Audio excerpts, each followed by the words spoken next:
Welcome back to another episode of Music Club FM. This week, we're kind of going over a few different things. Last week, we obviously did 3 massive Glastonbury specials.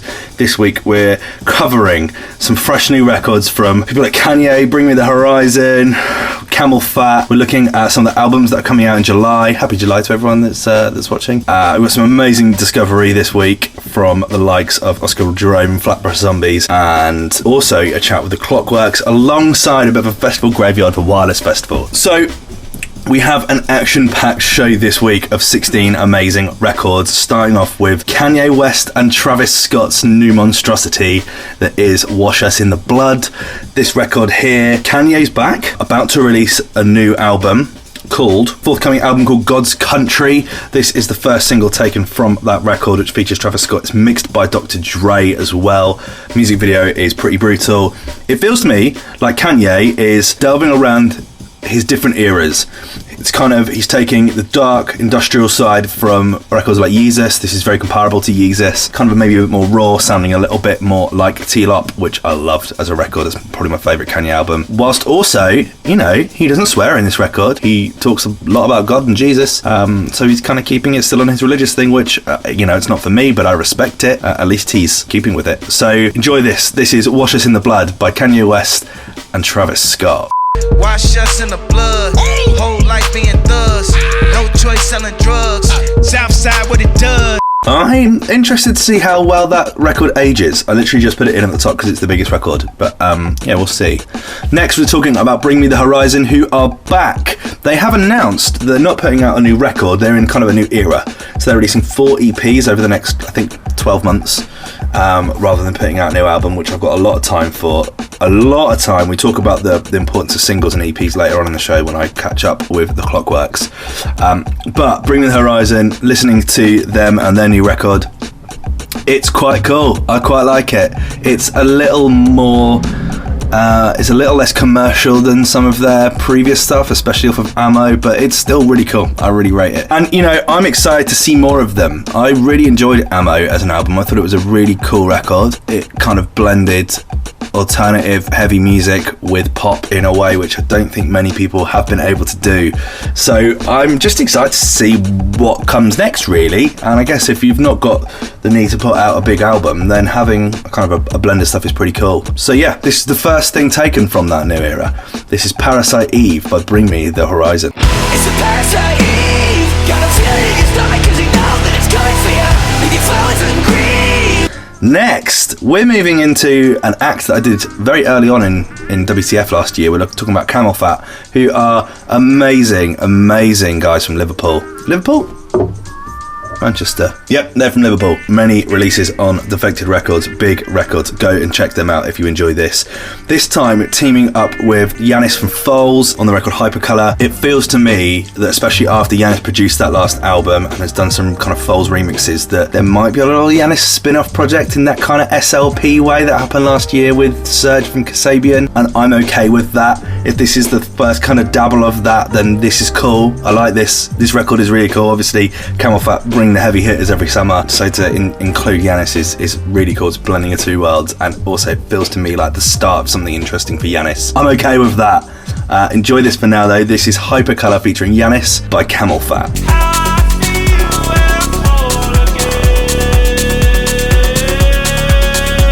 Moving into some albums that are due out this month, starting off with, we've got some big records coming out this month. The next 4 records are all albums that are due out in July. Starting off with the incredible Dreamwife, an act that I have only really just discovered. I listened to them play Sport on Annie Macron's hottest record.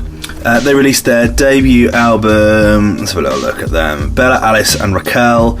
They're based in London. Members hail from Iceland and Somerset. So their first album came out in 2018. Self-titled 11-track album following their Fire EP. This year started off releasing the record Sport, then followed up with When You Gonna. I'm pretty sure this new record of theirs is mixed, recorded, mastered, engineered by an all-woman team, and I don't think it's ever happened before.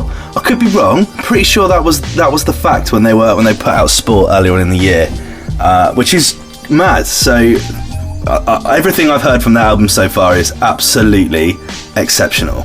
Yeah, I love Hasta La Vista and Temporary, and so when you go out, like all 4 records they put out are amazing. Today we're playing the more slower, less hard in your face record. We're playing Temporary, which is just lovely.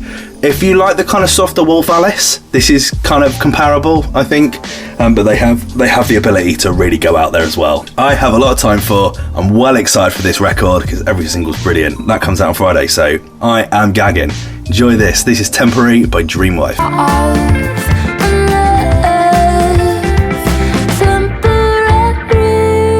Coming out at the end of July on the 31st is the incredible follow-up to last year's debut album Doggerel by Fontaines DC. Their second album, A Hero's Death, is due out on the 31st. They first released the record of the same title, A Hero's Death, kind of towards the start of last month, and I love that record. Very, very Iggy and the Stooges, I think. Very cool.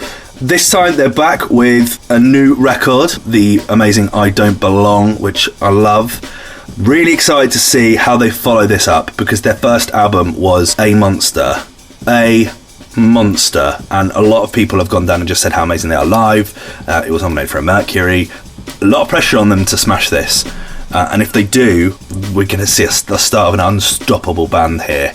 So really, really interested to see what comes next. This is the incredible I Don't Belong by Fontaines DC. I don't belong to anyone. And another massive album coming out later this month is the amazing new mixtape playlist album, whatever he's calling it. He's not calling it an album, but it is an album. None of Us Are Getting Out of This Alive by The Streets. 2011 was the last Streets record that got released. 2011, so mega excited for this one. Obviously we've heard Cooling Up My Phone earlier on which features Tame Impala earlier on in the year. We've also got records out with the likes of Hack Baker. This album features people like Idols, Miss Banks, Jimothy Lacoste, Rob Harvey. Like, it's a cool album. I'm well excited for this. Just some really, really interesting collaborations, especially excited for that Idols collaboration. What a monster. So enjoy this. This is I Wish I Loved You As Much As You Love Him, featuring the incredible Deneo and Green Tea Peng. I don't know Green Tea Peng. An incredible new record by The Streets. I wish you loved you as much as you love him. I wish you loved you as much as you love him. And the last album I want to talk about today is by the incredibly unique Oliver Tree. Now, Oliver Tree, I heard, first came across him a couple of years ago, and he's like this bizarre like meme. Genre-wise described as alternative, electro-pop and indie pop. Oliver Tree, Nickel, from Santa Cruz, California, has a real kind of pop punk meets hip-hop kind of vibe going on. Has previously toured with Neuro, Frank Ocean, Tyler the Creator, and this record of his has been delayed and delayed and delayed and delayed and delayed and delayed, so I'm really intrigued to see what it finally sounds like. We've played previous records by him. Today we're playing the wonderful Cash Machine, taken from his new album. That album is due out later this month. I'm really excited to check that one out as well, and a lot of people I know will be excited to check this one out as well. This is Cash Machine by Oliver Tree.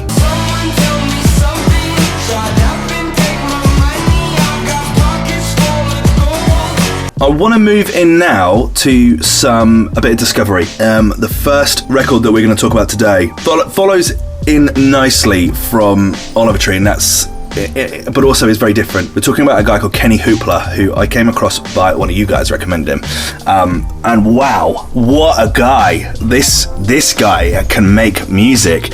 I was discussing him with my brother yesterday. He's done some of the research for this for me today, and he sounds so much like a blend of emo and Two Door Cinema Club. There's a real post-punk rock and roll scream thing going on with this indie pop. Like, it's brilliant. He is from Cleveland, Ohio, and has, he's got this thing that every record of his ends in like a double // just the music that is being played is really great. I absolutely love it. Today we're playing a record from his recent EP that came out I think last month or in May. How Will I Rest in Peace If I'm Buried by a Highway? This is just incredible. I'm obsessed with this. This is the incredible Kenney Hoopla. She's gonna cut my hair off, but I don't care, I managed to yesterday catch up with the guys from the Clockworks. They're a really cool new band out of Galway in Ireland. Alright, I'll let this speak for itself. Hi, how you doing? How you doing, man? Yeah, not too bad, thanks. You're from Galway, is that right? Based in London? Yeah, from Loughrea in Galway, yeah. We're based in London now at the moment. Okay, whereabouts in London? Near Golders Green, Brent Cross. Okay, yeah, I know. How's it been during lockdown? We were actually, myself and Sean were home for about 3 months. We went home in March to Ireland. Oh, okay. And James is actually still back in Galway. But Tom, our bass player, he's been here the whole time, and he said it's been kind of eerie, just like kind of going around the centre of London and being like 28 days later, kind of yeah. That kind of vibe. But yeah, we're back now, myself and Sean, and it's kind of seems to be getting busy again. Yeah, judging on traffic at least. Yeah. That's like obviously everything's not open yet, but I think they're talking about doing that soon. Yeah, I take it you're coming out to like rehearse or anything, or get together and like make anything new or anything like that at all. We're working on stuff, but we haven't been in the same room in over 3 months now, which is the first time in probably since we were in school. You know, that we haven't played together, and it's been strange, but like we've actually kept the creative side going with demos, and James is writing heaps of songs these days. That's brilliant. Yeah. Cool. Well, that's good. Well, I guess that for a lot of people that's been really hard, and I guess at least people have like Skype and like Zoom to try and do some form of. Yeah, I think like modern life has made that thing a whole lot easier. Like, can you imagine if we were back in the 80s or even the 90s? You know how difficult that would have been, all living in different places. Yeah, it's been impossible. Mad. Expensive landline. I think like the last year or two is probably the first time that was really, really manageable. Do you know what I mean? Literally, like all these people, everyone working from home and all that, like there's so much has happened. But like even in like last couple of years, so much more has happened that I don't know, you'd have been lost even 5 years ago, I'd say. This pandemic would have been crazy in the 80s or 90s with no Zooms and no, I don't know, you know, even online banking, all like everything got through the internet. I really love the idea that you've kind of, everyone always thinks that the future is bright, right? And that we're moving into some kind of lovely narrative. But that's not necessarily the case. And I guess what we were talking about there with kind of like technology and stuff being more available to us. But yeah, we're still not moving kind of a rate that we kind of thought we would be had we been looking forward 20 years ago. Is that kind of the gist of the record? Yeah, I'm moving in a different direction as well. Like my dad used to have these comics called 2000 AD, I think they were called. You know, and it was like hover cars and, you know, stuff like that. Like hover cars. You know, that kind of world. Whereas like, you know, and you assume that like food is like produced in like factories and like, you know, like animals and farms and stuff don't exist, and there's, you know, there's some like it's like a utopia basically of some sort. Whereas like I don't think we're in anything close to a utopia now. So even though like like you said, like Zoom, like this is great that we can work from home now like we couldn't before and stuff, but it's like the underlying, like the big issues of the world sort of just don't move that much. And that's kind of louder now than it ever has been, isn't it? You know, like the amount of people around the world that don't have access to like good healthcare, and you know, the BLM movement, for example, which is just rife at the moment, is mad. Something we talk about on this show quite a bit is the lack of like female acts booked for festivals is such a relevant thing, and it's like, hang on a minute, how are we still having those conversations? You assume like a lot of people, a lot of the issues are trying to like remind people that the issues haven't gone away.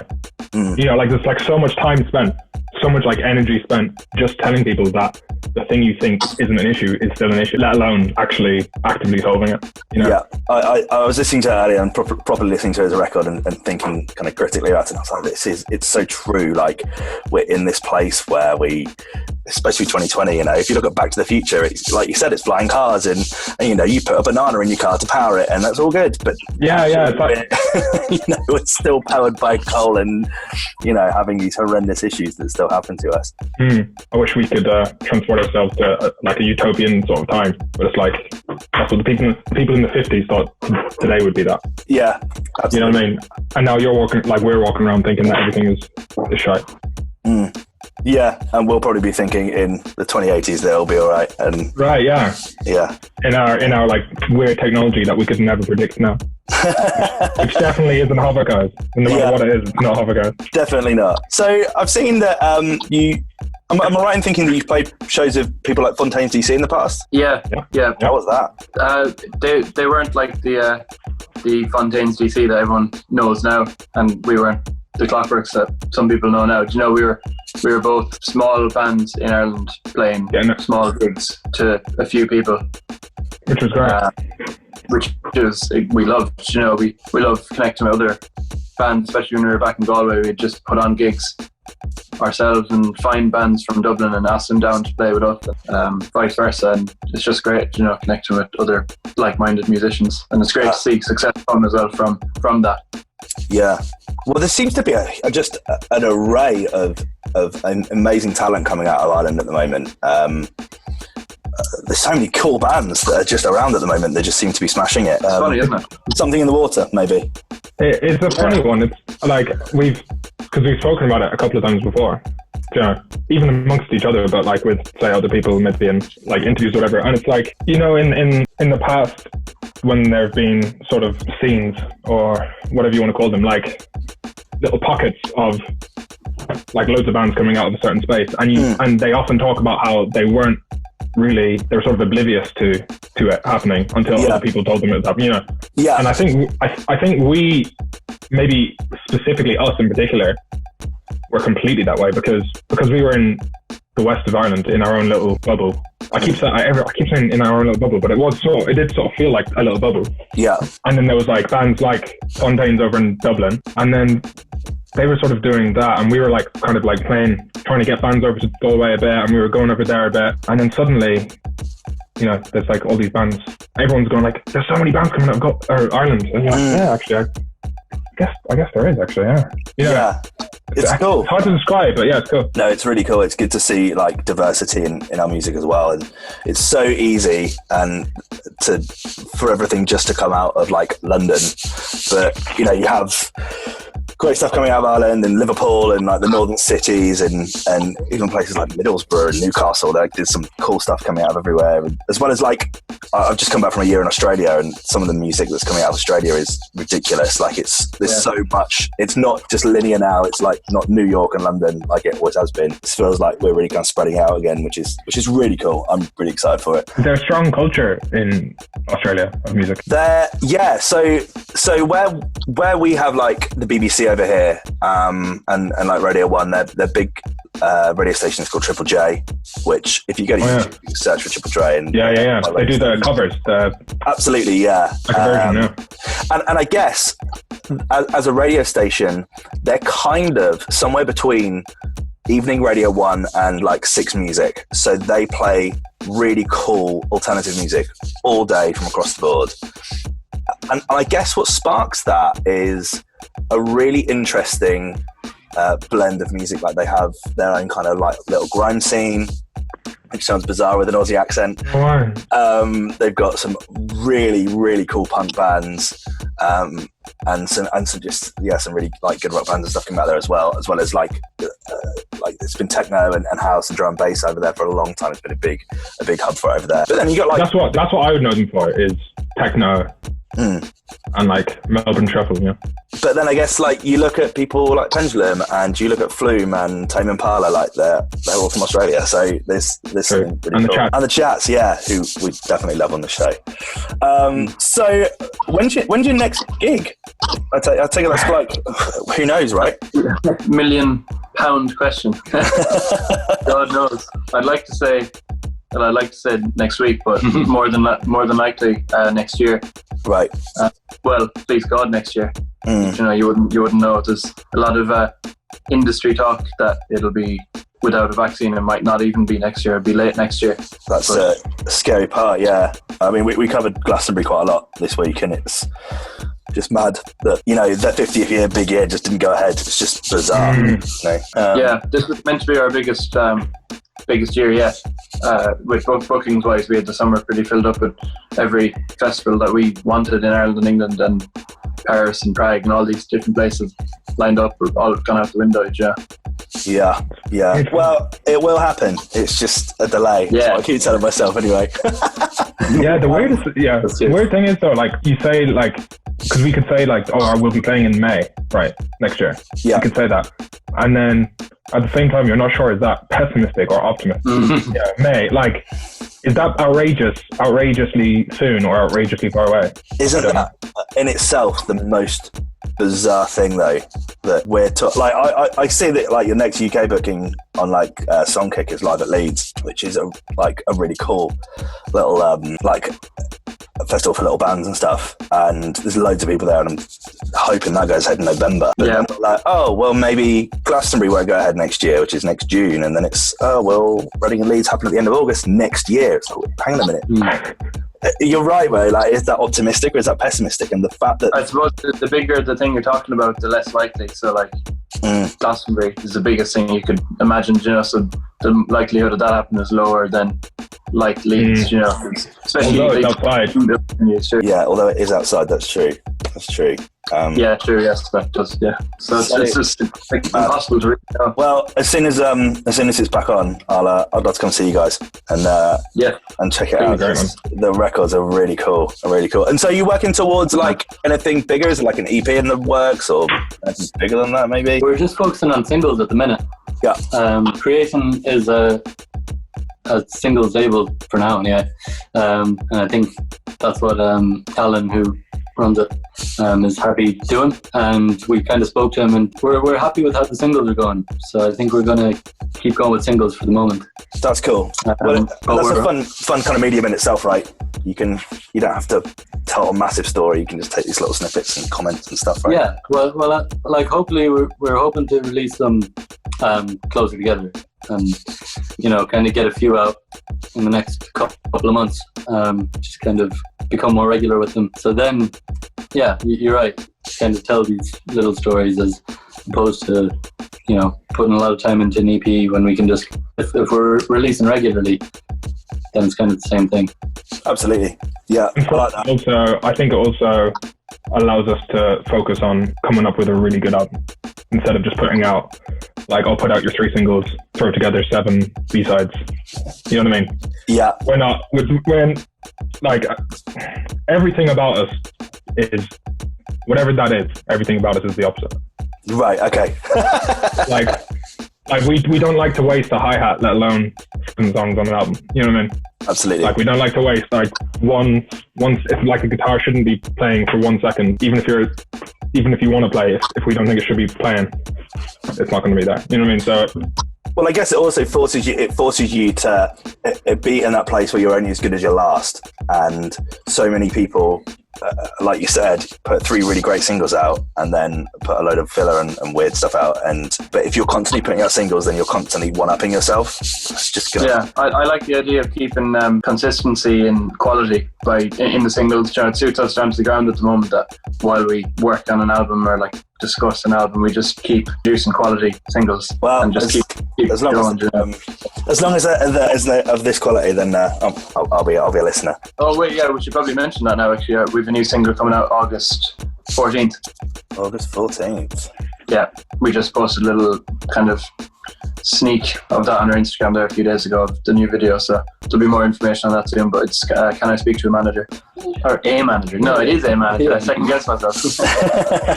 Thank you so much to the Clockworks there. I love this record. We're going to play the amazing The Future Is Not What It Was. Enjoyed that a lot. Excited to see them when I'm allowed to. That would be great. But for now, this is The Future Is Not What It Was by the Clockworks. The future is not what it was. The future is not as good as it was. Next, we're talking about a guy called Oscar Jerome. I have no information about him at all. Added this record. It's one of these things, the first like 20 seconds sounds like something that I think is just really boring, but builds, and then when Brother Portrait comes in and does his verse, it sounds really, really different. I really like it. I'm going to let this record speak for itself. It is absolutely amazing. I'm excited to see more and more from him. It's been on repeat in my house. This record is amazing. This is You're Saying featuring Brother Portrait by Oscar Jerome. Only cares for money.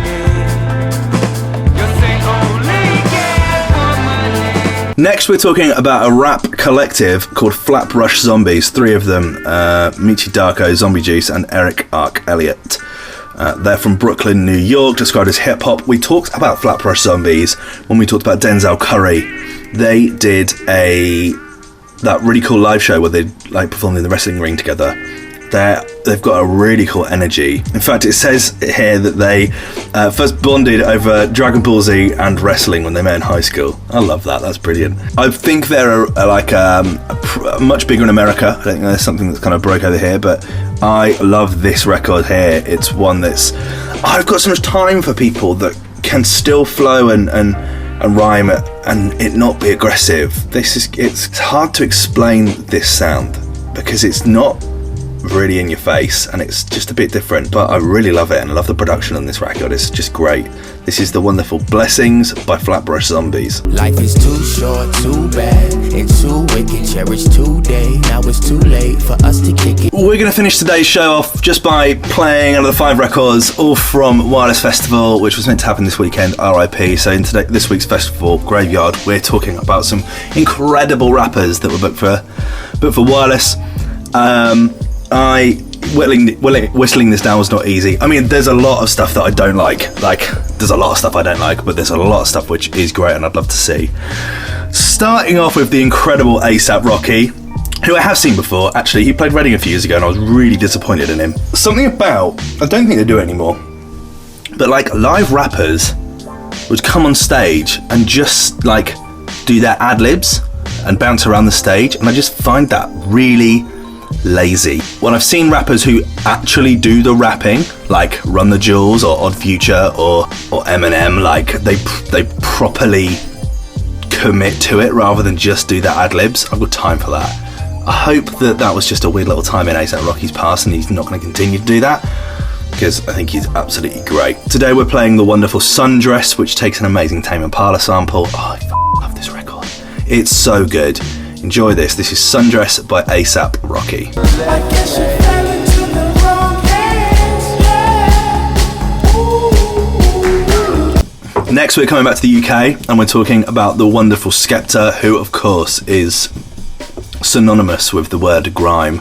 He is such an important musician and has been for the last 15 years, really, since grime was first around. Like, Skepta's been a big name in that world. A few years ago, released the wonderful Konnichiwa, which did that win the Mercury? Yeah, 2016 won the Mercury for it, which is a big, bold statement, which for me felt like the real restart of grime and set a new bar of how British MCs had to be. It's an amazing body of work, and today's record is taken from that record. From that album. It also samples the brilliant Queens of the Stone Age. Enjoy this. This is The Wonderful Man by Skepta. I don't know why man's calling me family all of a sudden. Like, my mum don't know your mum. Stop telling man you're my cousin. Next, we're talking about AJ Tracey, live and direct, who is just going from strength to strength at the moment, isn't he? I first came across him in 2017 with this record that we're playing today. Since then, he's gone on to work with Denzel Curry, and he's gone on to release that amazing new record with H. He's put out his debut album. He's smashed. He released Tiago Silva with Dave. He smashed Reading and Leeds last year, and he's just set to go from strength to strength to strength to strength to strength. He is an absolute monster, and I love him to bits. Today we're playing the brilliant Blacked Out, taken from his debut EP, mixtape, whatever you want to call it. It's absolutely brilliant. I love it. Enjoy this. This is Blacked Out by AJ Tracey. Tracksuit grey, black, blue. I was just a hope-filled kid like you. Left ends broke, got a win, can't lose. Everything fresh when I came back through. Trippie Redd is an artist who, when I first heard this record, I hadn't really listened to any other of this kind of LA emo rap thing that's been happening, and this record in particular was one that I like, I'd heard nothing like it before. It was like listening to The Used whilst listening to, I don't know, like Post Malone or something. It's Post Malone on steroids, I think, Trippie Redd. It's this kind of screechy rock and roll emo rap. It's really cool, and really I think helped define a lot of those artists that we've talked about last year when we talked about these emo rappers like Ghostmane, like Bexy, like Teddy, like Smoker Sack. Those guys, I don't think you have any of those without Trippie Redd. I think he's just a big part of that. So enjoy this. This is the wonderful Love Scars by Trippie Redd. You won't get a drive, no. Spinach, I've been here for a minute. And to finish off the show, we're going to be talking about Young Thug. Young Thug is an artist that I don't really listen to that much, but is a really important rapper in that he is, every so often, genres happen and trends start and everyone jumps on board. And I get bored when that happens, which is why I'm so bored of mumble rap and a lot of the Atlanta sound. However, the person who starts it, I'm okay with that because they're defining that idea. So in that world, I don't mind Future, I don't mind Migos, and I don't mind Young Thug because they're the originators that are the originators of that whole sound. They deserve to do it. Everyone else that's come after them is just copying them, and they're not doing anywhere near as good a job. So to pretend that I know Young Thug and listen to his music would be foolish. However, he did feature on this wonderful record, so we're going to play this to end the show. This is the incredible I Know There's Gonna Be a Good Time by Jamie XX featuring Young Thug, taken from Jamie XX's debut album. It's a stunner. I love it, and it's just a summer banger. Thank you so much for tuning in to this point. It's been a fun episode to do this week. A really simple one, back to kind of normal a little bit of here, there and everywhere. There's some great records that are in this show though. I really enjoy this one. If you have any recommendations, as always, pop them in the description below and I will inevitably try and get them out to you. And I'll certainly try and listen to them, that's for sure. Let me know if you think anything in particular. I'm going to do a Reading 2021 prediction video, I think, next week. So let me know your thoughts there. Who do you want to play Reading Unleashed 2021? Who are you wanting to play Glastonbury next year as well? I'm hoping festivals can go ahead. That's all I want. Anyway, I'll leave you with this one. This is the amazing I Know There's Going to Be a Good Time by Jamie XX featuring Young Thug. Cheers. Good times, there's gonna be some good times. Man, we used to pull up and let them fight at that hood time. Remember I used to grab on that